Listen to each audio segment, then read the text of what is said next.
गांव के किनारे एक छोटा सा घर था जहां रामू नाम का एक गरीब लेकिन मेहनती किसान रहता था। उसके पास ज्यादा जमीन नहीं थी, बस 2 बीघा खेत और एक पुराना बैल। लेकिन उसके दिल में एक चीज बहुत बड़ी थी, उसका गर्व। रामू हमेशा कहता था, मेहनत से कमाया हुआ अनाज ही असली धन होता है। हर सुबह सूरज उगने से पहले ही वो उठ जाता, अपनी पत्नी सीता के साथ खेत की ओर निकल पड़ता। खेत में काम करते हुए उसकी हथेलियां फट जाती, लेकिन चेहरे पर कभी शिकायत नहीं होती। गांव के बाकी किसान कभी कभी उसका मजाक उड़ाते, अरे रामू, इतना मेहनत करके क्या मिलेगा? हमारे पास ट्रैक्टर है, मशीन है, तू अभी भी बैल से खेत जोतता है। रामू बस मुस्कुराता और कहता, मेरे पास मेहनत है, वही काफी है। एक दिन गांव में एक बड़ा व्यापारी आया। उसने देखा कि रामू का खेत छोटा होते हुए भी बहुत हरा भरा है। फसल इतनी सुंदर थी कि जैसे सोना उग रहा हो। व्यापारी ने रामू से कहा, मैं तुम्हारा पूरा खेत खरीदना चाहता हूं, जितने पैसे मांगो दूंगा। रामू चुप हो गया।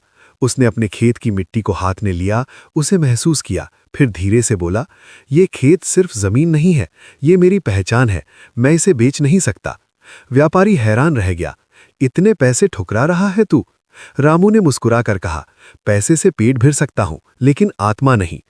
ये बात पूरे गांव में फैल गई। जो लोग पहले उसका मजाक उड़ाते थे, अब उसकी इज्जत करने लगे।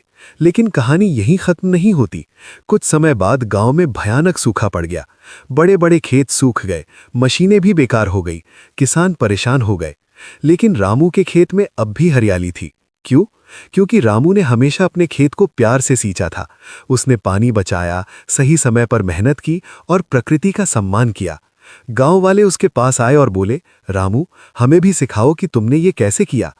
रामू ने बिना किसी घमंड के सबको सिखाया, धरती माँ है, उसे सिर्फ इस्तेमाल मत करो, उसकी सेवा करो।